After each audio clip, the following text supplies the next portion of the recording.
All right, welcome back. We're going to do our first demonstration here to show you the pressure-volume relationship that is exhibited in gases.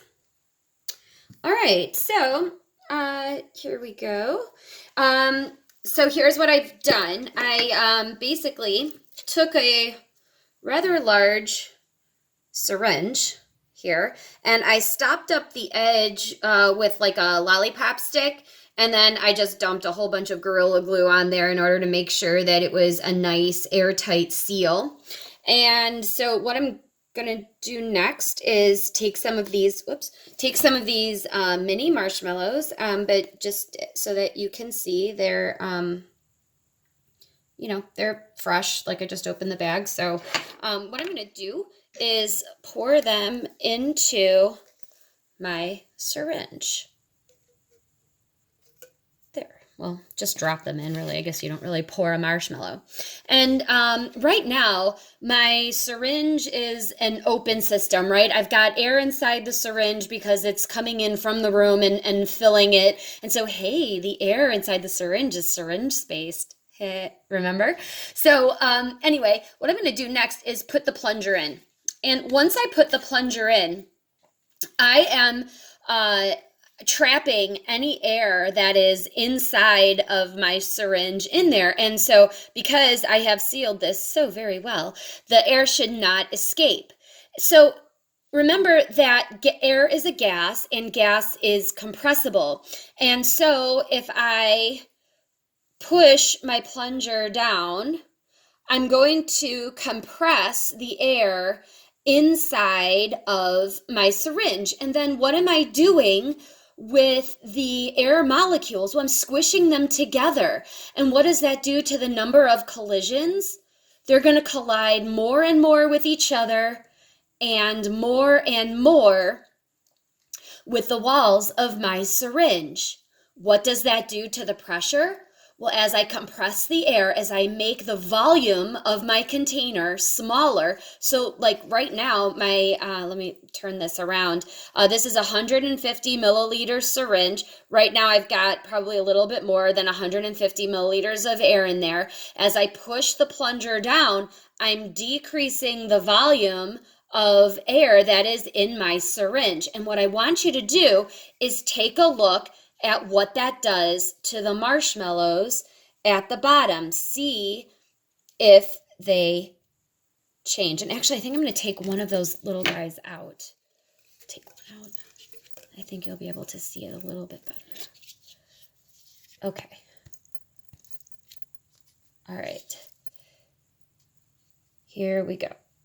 So I am changing the volume. I am squishing the air. Oh gosh, look, you can see it. What's happening to my marshmallows? Look at that. They've changed shape. They look wrinkly. They're not quite as like plump and fluffy as they were. I'm going to release it now. So now I've increased the volume of my syringe again. And now look at how my marshmallows have changed. Now they've kind of reinflated, right? All right, let's try it again. I'm going to push this down. Notice what has happened to the shape of my marshmallows. And now as I increase it,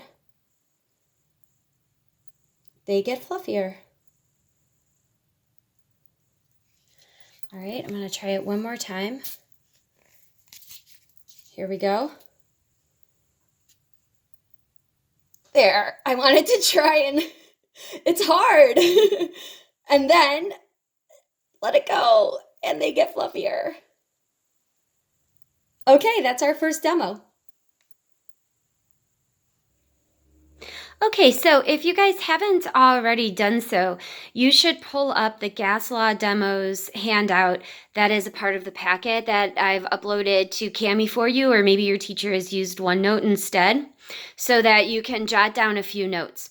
So before I start talking about the pressure-volume relationship that occurs in gases, the first thing I wanted to call your attention to is, what in the world is a marshmallow anyway? A marshmallow is a mixture of sugar and gelatin, and it's whipped really fast. And this whipping action is going to cause air pockets to develop inside of the mixture, and they become filled with air. And so that's what I have here. My pink dots are my marshmallow molecules, and then my air pockets are represented by my little blue dots that I have here. Okay, so now let's take a look at what's happening inside of the syringe. So I drew a particle picture here, and at the top, I have my first syringe. You can see that the plunger is all the way closer to the top, and that my syringe is filled with these blue dots, the air molecules. I've got some air molecules that are here inside of the marshmallow as well. But since this is relatively the same as the air pressure that I have in the room, because I haven't really pushed down the plunger yet in that top picture, am I going to get some collisions in between the air molecule and my marshmallow? Yeah, sure, of course. Are my air molecules going to be hitting the sides of my container? Yeah, sure. But the marshmallow is not going to change shape here. And the reason why is because the air pressure is relatively equal to what it was in the room itself. And so the marshmallow looks the same as if I were just holding it in my hand. But now in my second scenario, I've taken the plunger and I've pushed it down. And by pushing it down, look at what I've done to the volume of my container and thus the volume of my gas. I have decreased the volume of the container, and I've decreased the volume of the gas, because remember, gases are compressible and they take the shape of their container. And so now by doing this, I have a more crowded scenario. My air molecules are going to bump into each other more often. They're going to hit the sides of the walls of my syringe more often. And now they're also going to push in more on my marshmallow. And so look at my shape of the marshmallow. It's kind of like squished in, and it looks kind of crunchy and old, even though it's not. I just opened the bag, this morning. So it's the air pressure that is found inside of my syringe that is causing my marshmallow to change shape. But since my marshmallow is a fresh one, when I went back and I expanded out and I expanded the volume of the container again by pulling that plunger out, it snapped back to its original shape. So here we have increased volume and low pressure, increased volume and low pressure. And then here at the bottom, we have a decreased volume and a high pressure. And again, the change in my marshmallow occurred because the air pressure, the number of collisions, and don't forget, the force with which these collisions are actually occurring is greater. Okay, so now let's take a look graphically at what the relationship between volume and pressure actually looks like. So as you can see, when I decreased the volume of my syringe, the pressure inside, the gas pressure inside of that syringe went up, as indicated by the crushing of my marshmallow. This is something that's called an inverse relationship because they change in opposite directions of each other. So now let's create a graph that shows us what this would look like. So here on my x-axis, because I'm changing the volume of my container, I've got that as my independent variable on my x-axis. And we're going to look and see what changing the volume does to the pressure. So the pressure is on my y-axis, and that would be my dependent variable, excuse me.